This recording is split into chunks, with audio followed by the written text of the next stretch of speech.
19ਵੀਂ ਪੌੜੀ ਦੇ ਵਿੱਚ ਬਚਨ ਕਰਦੇ ਹਨ, ਅਸੰਖ ਨਾਮ ਅਸੰਖ ਥਾਮ,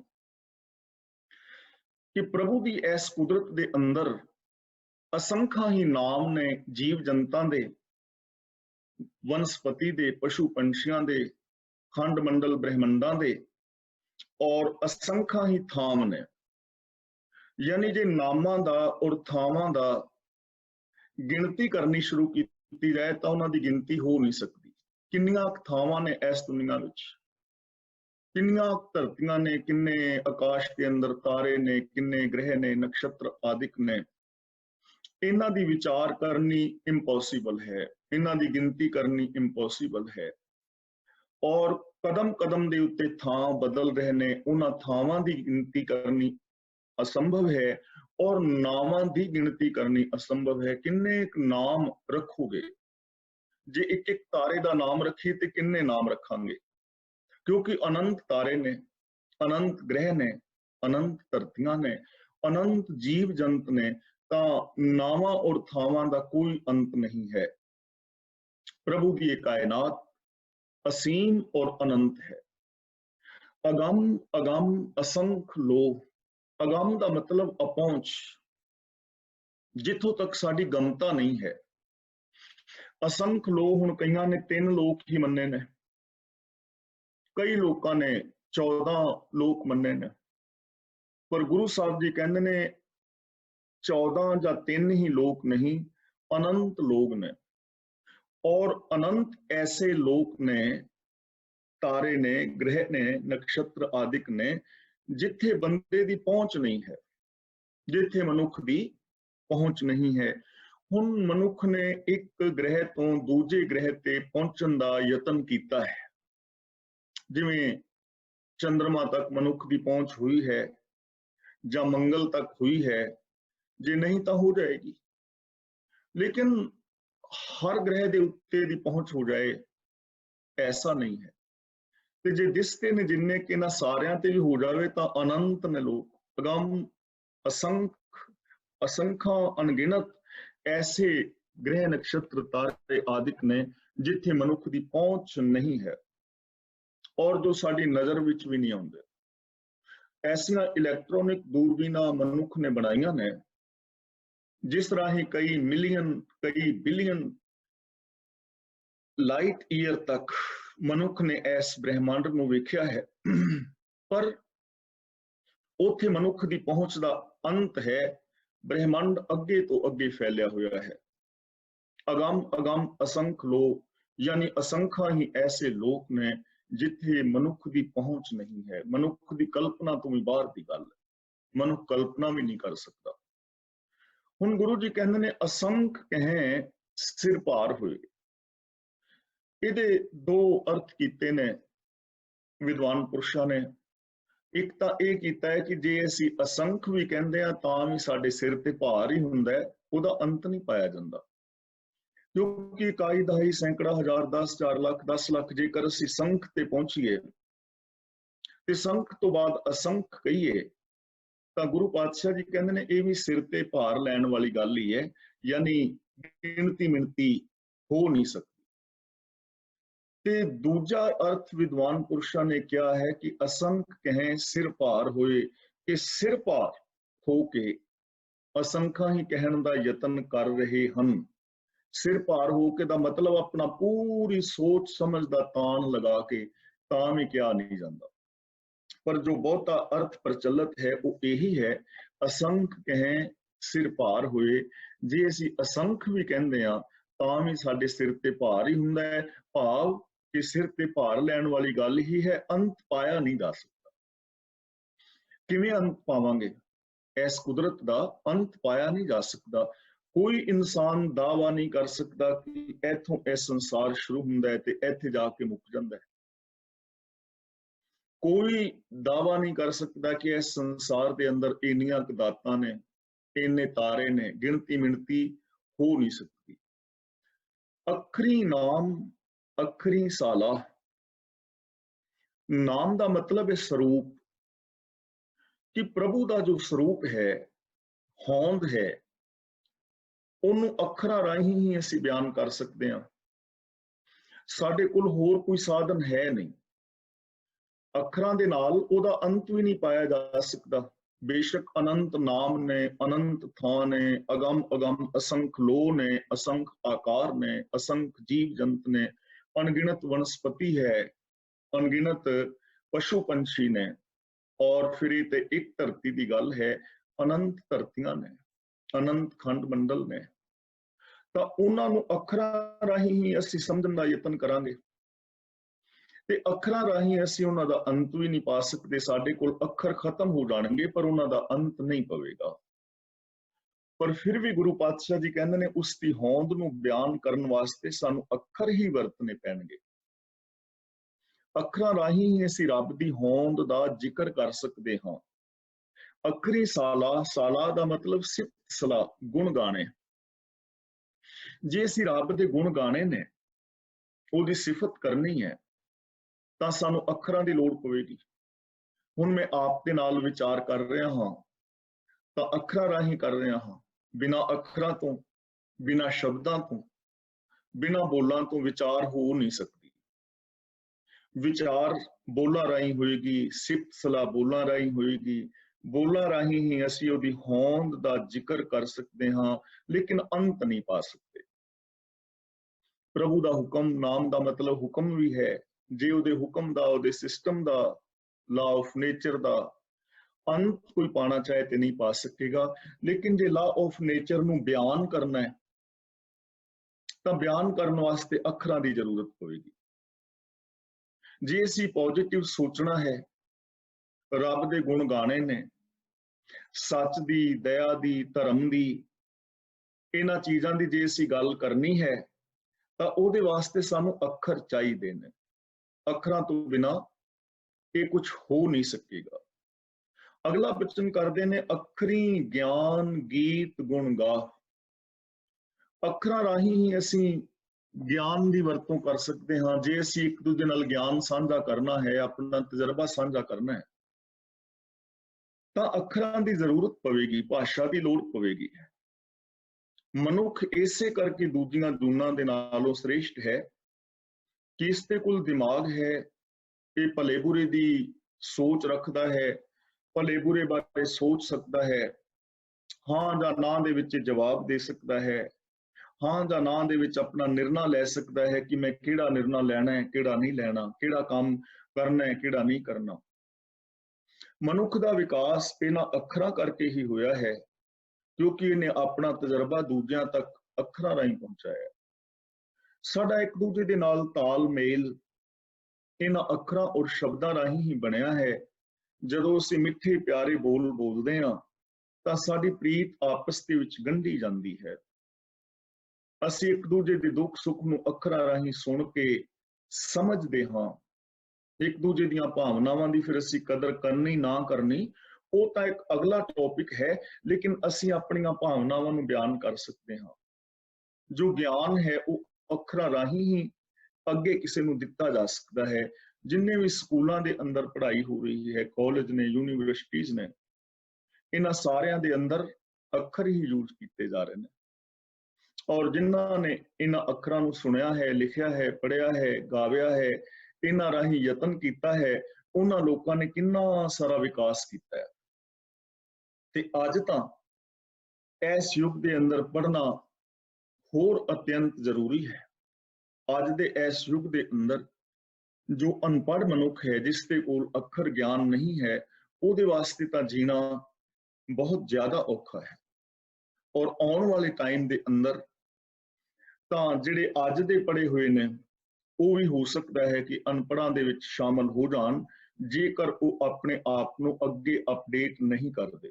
ਮਿਸਾਲ ਵਜੋਂ ਹੁਣ ਆਉਣ ਵਾਲੇ ਸਮੇਂ ਦੇ ਅੰਦਰ ਹੋ ਸਕਦਾ ਹੈ 5-7 ਸਾਲ ਦੇ ਵਿੱਚ ਡਰਾਈਵਰ ਨਾਮ ਦੀ ਜੌਬ ਇਸ ਦੁਨੀਆ ਚੋਂ ਖਤਮ ਹੋ ਜਾਏ, ਕਿਉਂਕਿ ਕਾਰਾਂ, ਬੱਸਾਂ, ਟਰੱਕ ਡਰਾਈਵਰਲੈਸ ਆ ਜਾਣਗੇ। ਇਸ ਬਾਰੇ ਖੋਜਾਂ ਚੱਲ ਰਹੀਆਂ ਨੇ। ਮੈਂ ਇੱਥੇ ਜਰਮਨ ਸੀ ਤੇ ਜਰਮਨ ਸਟੁਟਗਾਰਟ ਕਲਾਸ ਲਗਾ ਰਿਹਾ ਸੀ, ਕੁਝ ਸੈਮੀਨਾਰ ਸੀ ਫੈਮਿਲੀ ਰਿਲੇਸ਼ਨਸ਼ਿਪ ਬਾਰੇ, ਰਿਸ਼ਤਿਆਂ ਦੀ ਮਹਾਨਤਾ ਔਰ ਇੱਕ ਚਿੰਤਾ ਰੋਗ ਔਰ ਉਸ ਦਾ ਇਲਾਜ, ਇਸ ਬਾਰੇ ਅਸੀਂ ਵਿਚਾਰਾਂ ਕਲਾਸ ਵਿੱਚ ਕਰਦੇ ਸੀ।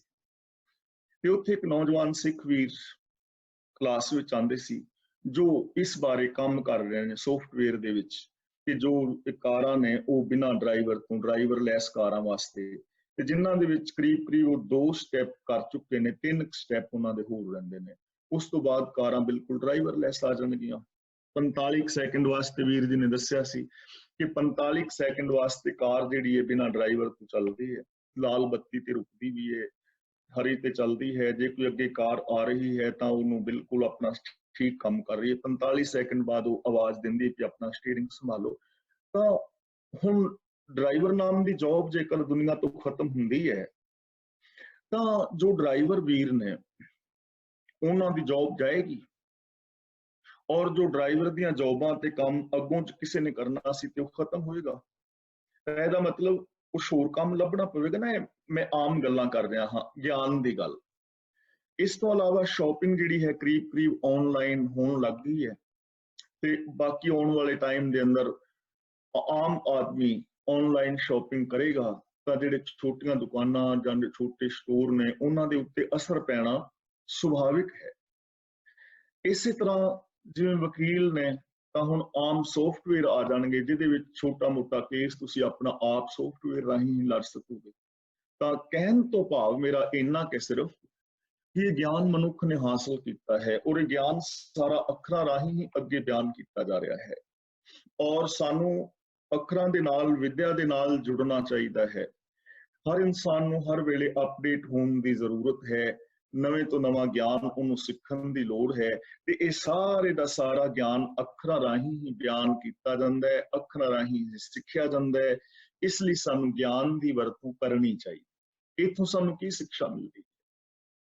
शिक्षा सानू यही मिल रही है कि अनंत लोक ने, असंख्या ही नाम ने, असंख्या ही थाम ने और ज्ञान जिहड़ा है वो भी अनंत है ते इसलिए सानू अपने ज्ञान दे विच वाधा करना चाहिए और ज्ञान दे विच वाधा करन वास्ते हर मनुख दे अंदर संभावना है।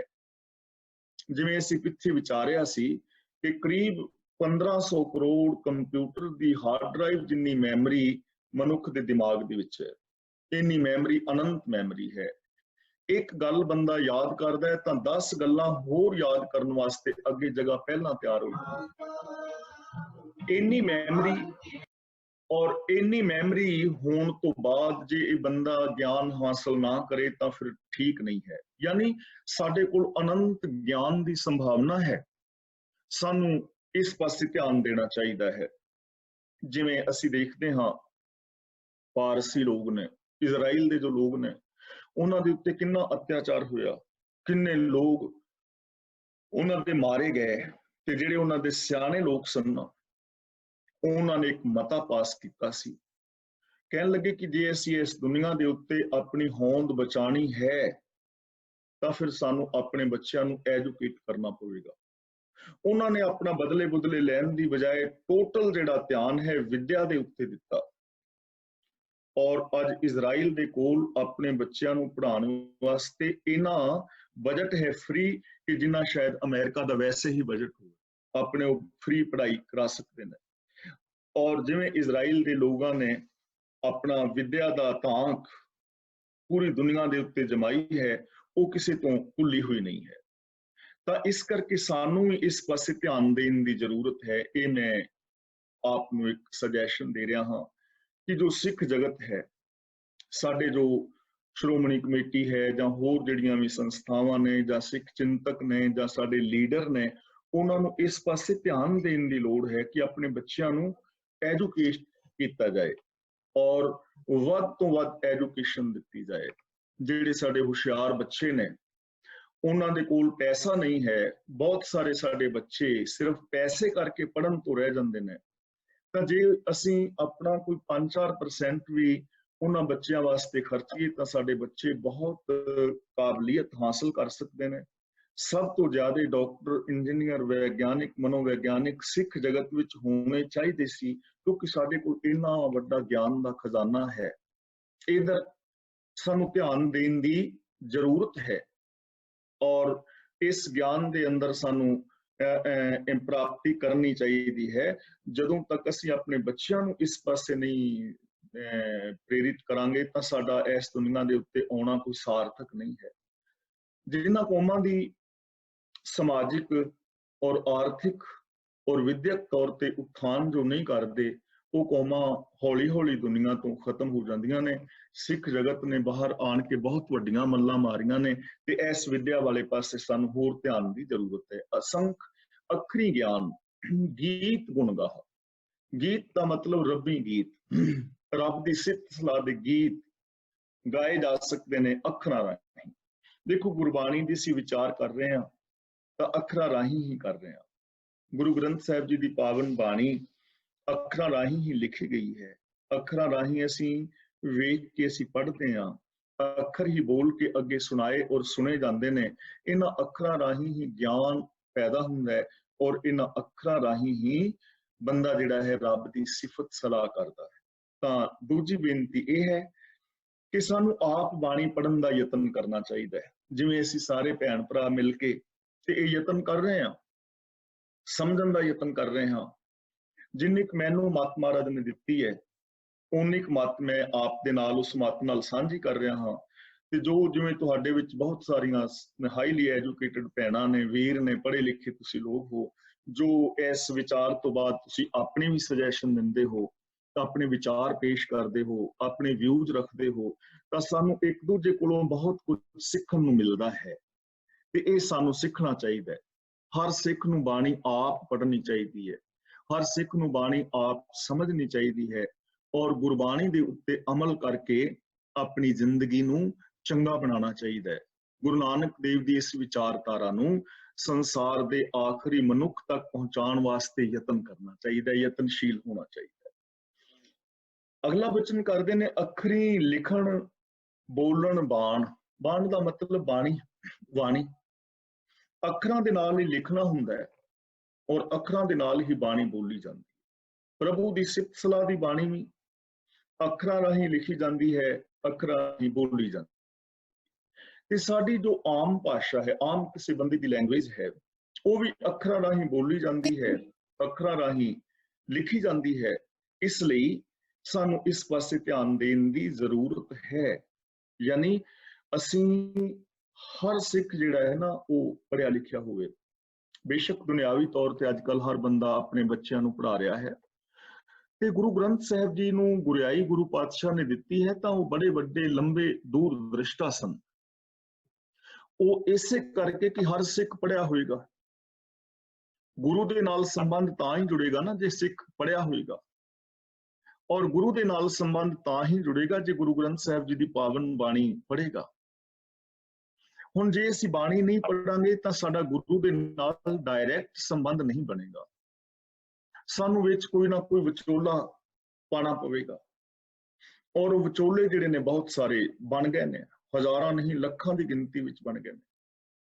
और हर वक्त ही ये लोग तैयार रहंदे ने। नौवें पातशाह के टाइम किन्ने सारे लोग सन, 22 मंजियां तो मशहूर ही ने ना कि 22 लोगों ने उत्थे मंजियां जाके ला लईआं सन कि असीं गुरु हाँ, असीं गुरु हाँ, असीं तुहानूं रब दे नाल मिलावांगे। अज भी असीं वेखदे हां किन्ने सारे बाबे, किन्ने सारे डेरे, किन्ने सारे देहधारी गुरु बने बैठे ने कि आओ तुहानूं रब दे नाल असीं जोड़दे हां। गुरु दे नाल ते सिख दा सांझा नाता है, गुरु दे नाल ते सीधा सिख दा डायरैक्ट संबंध है। गुरु ते आप सिख नूं आवाज मारदा है, आवो सिख सतगुरु के प्यारे हो, गावो सच्ची बाणी कि गुरु दे प्यारे सिखा आ ते बाणी गा, बाणी समझ। असीं गुरु दी गोद दा आनंद डायरैक्ट मानना सी, पर असीं विच विचोले खड़े कर बैठे, जिस करके साडा विकास नहीं होया, जिस करके सानू आत्मक जीवन नहीं मिल पाया, जिस करके बहुते लोग गुरबाणी दे ज्ञान तो वांझे रह गए क्योंकि वो दूजे दे उत्ते आश्रित हो गए। इसलिए जरूरी है कि असी आप बाणी पढ़ीए। जो साडे मनां विच बिठा दिता गया है ना कि बाणी पढ़नी बहुत औखी है, तुहाडे तो पढ़ी नहीं जानी, तुहाडे तो समझी नहीं जानी, एक बहुत वड्डी साजिश है। मैं इहनूं साजिश ही कह सकता हूं, क्योंकि बाणी पढ़नी औखी नहीं है, बाणी पढ़नी सौखी है। 35 अखर ही ने, ਉਹੀ लग मात्रा पंजाबी विच ने, ਉਹੀ लग मात्रा गुरबाणी विच ने।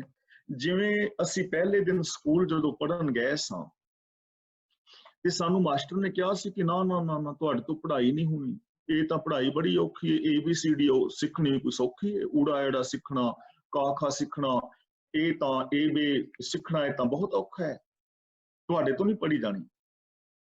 ਤਾਂ ਟੀਚਰ ਨੇ ਜੇਕਰ ਇਹ ਕਿਹਾ ਹੁੰਦਾ ਔਰ ਅਸੀਂ ਇਹਦੇ ਤੇ ਵਿਸ਼ਵਾਸ ਕੀਤਾ ਹੁੰਦਾ ਤਾਂ ਫਿਰ ਅਸੀਂ ਪੜ੍ਹ ਨਹੀਂ ਸੀ ਨਾ ਸਕਣਾ। ਸਗੋਂ ਅਸੀਂ ਆਪਣੇ ਬੱਚਿਆਂ ਨੂੰ ਆਪ ਛੱਡ ਕੇ ਆਏ ਸਾਂ ਕਿ ਬੇਟੇ ਪੜ੍ਹਨਾ ਤੇ ਬੜਾ ਸੌਖਾ ਹੈ, ਦੂਜਾ ਪੜ੍ਹ ਸਕਦਾ, ਤੂੰ ਹੀ ਕਿਉਂ ਨਹੀਂ ਪੜ੍ਹ ਸਕਦਾ।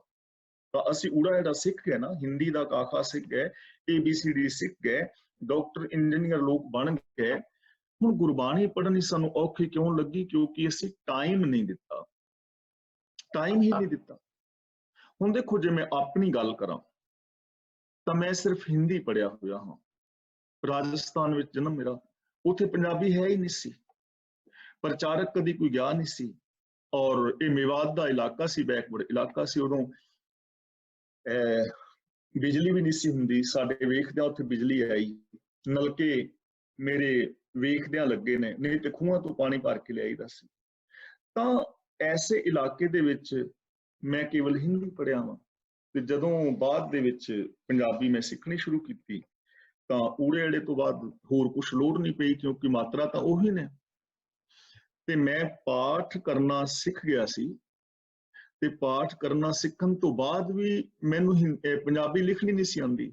ਮੈਂ ਡਿਊਟੀਆਂ ਪਾਠੀ ਸਿੰਘਾਂ ਦੀਆਂ ਹਿੰਦੀ ਵਿੱਚ ਲਿਖਦਾ ਰਿਹਾ, ਲੇਕਿਨ ਫਿਰ ਮੈਂ ਪ੍ਰੈਕਟਿਸ ਕੀਤੀ ਤਾਂ ਹੌਲੀ ਹੌਲੀ ਮੈਂ ਸਿੱਖ ਗਿਆ। ਤਾਂ ਇਹਦਾ ਮਤਲਬ ਅਸੀਂ ਕਿਸੇ ਵੀ ਏਜ ਦੇ ਅੰਦਰ ਸਿੱਖ ਸਕਦੇ ਹਾਂ, ਕਿਸੇ ਵੀ ਏਜ ਵਿੱਚ, ਕਦੇ ਵੀ। ਹੁਣ ਜੇ ਕੋਈ ਬੰਦਾ ਕਵੇ ਕਿ ਜੇ ਨਾ ਜੀ ਤੁਹਾਡੇ ਤੋਂ ਗਲਤੀਆਂ ਹੋਣਗੀਆਂ, ਗਲਤ ਬਾਣੀ ਨਹੀਂ ਪੜ੍ਹਨੀ ਚਾਹੀਦੀ, ਇਸ ਲਈ ਪਹਿਲਾਂ ਸਿੱਖੋ ਤੇ ਫਿਰ ਪੜ੍ਹੋ। ਹੁਣ ਪੜ੍ਹੋਗੇ ਤਾਂ ਹੀ ਸਿੱਖੋਗੇ ਨਾ, ਜੇ ਗਲਤੀ ਕਰੋਗੇ ਤਾਂ ਹੀ ਸਿੱਖੋਗੇ। ਜੇ ਕੋਈ ਹੁਣ ਪਾਣੀ ਦੇ ਵਿੱਚ ਮੈਂ ਤੈਰਨਾ ਸਿੱਖਣਾ ਚਾਹਾਂ ਤੇ ਮੈਨੂੰ ਪਾਣੀ ਦੇ ਵਿੱਚ ਤੈਰਨਾ ਸਿਖਾਉਣ ਵਾਲਾ ਬੰਦਾ ਕਵੇ ਕਿ ਨਾ ਪਾਣੀ ਵਿੱਚ ਜੇ ਭਾਈ ਜੀ ਵੜੋਗੇ ਤੇ ਗੋਤੇ ਆਉਣਗੇ, ਪਹਿਲਾਂ ਤੈਰਨਾ ਸਿੱਖ ਕੇ ਆਓ ਫਿਰ ਪਾਣੀ 'ਚ ਵੜਿਆ। ਤੇ ਹੁਣ ਤੈਰਨਾ ਮੈਂ ਰੇਤੇ ਤੇ ਕਿਵੇਂ ਸਿੱਖਾਂ, ਫਰਸ਼ ਤੇ ਕਿਵੇਂ ਤੈਰਨਾ ਸਿੱਖਾਂ? ਪਾਣੀ ਵਿੱਚ ਵੜੇਗਾ ਬੰਦਾ, ਕੁਛ ਗਲਤੀ ਕਰੇਗਾ, ਇੱਕ ਦੋ ਗੋਤੇ ਆਉਣਗੇ ਤਾਂ ਹੀ ਸਿੱਖੇਗਾ ਨਾ। ਬਾਣੀ ਪੜ੍ਹੋਗੇ ਕੁਛ ਗਲਤੀਆਂ ਹੋ ਜਾਣਗੀਆਂ ਤਾਂ ਹੀ ਸਿੱਖੋਗੇ ਨਾ ਕਿੱਥੇ ਗਲਤੀ ਹੋ ਰਹੀ ਹੈ। ਤਾਂ ਬਾਣੀ ਆਪ ਪੜ੍ਹਨੀ ਚਾਹੀਦੀ ਹੈ ਸਾਨੂੰ। ਟਰਾਈ ਕਰੋ ਸਾਰੇ, ਜਿਵੇਂ ਅਸੀਂ ਟਰਾਈ ਕਰ ਰਹੇ ਹਾਂ। ਤਾਂ ਗੁਰੂ ਜੀ ਕਹਿੰਦੇ ਨੇ ਅੱਖਰੀ ਲਿਖਣ ਬੋਲਣ ਬਾਣ, ਅੱਖਰਾਂ ਰਾਹੀਂ ਹੀ ਲਿਖਣਾ ਹੁੰਦਾ ਹੈ, ਅੱਖਰਾਂ ਰਾਹੀਂ ਹੀ ਬਾਣੀ ਬੋਲੀ ਜਾਂਦੀ। ਅੱਖਰਾਂ ਸਿਰ ਸੰਜੋਗ ਵਖਾਣ, ਵਖਾਣ ਦਾ ਮਤਲਬ ਵਿਖਿਆਨ ਕੀਤਾ ਜਾਂਦਾ, ਸੰਜੋਗ ਦਾ ਮਤਲਬ ਮਿਲਾਪ ਦਾ। ਹੁਣ ਇਹਨਾਂ ਚੀਜ਼ਾਂ ਦੇ ਕਈ ਵਾਰ ਨਾ ਬੜੇ ਗਲਤ ਅਰਥ ਕਰਕੇ ਸਮਝਾਏ ਜਾਂਦੇ ਨੇ ਕਿ ਉੱਤੋਂ ਹੀ ਸੰਜੋਗ ਬਣ ਕੇ ਆਉਂਦੇ ਨੇ। ਨਹੀਂ ਤੇ ਕਹਿੰਦੇ ਨਾ ਵੀ ਜੋੜੀਆਂ ਉੱਤੋਂ ਬਣ ਕੇ ਆਉਂਦੀਆਂ ਨੇ, ਰੱਬ ਲਿਖ ਕੇ ਘੱਲਦਾ ਹੈ।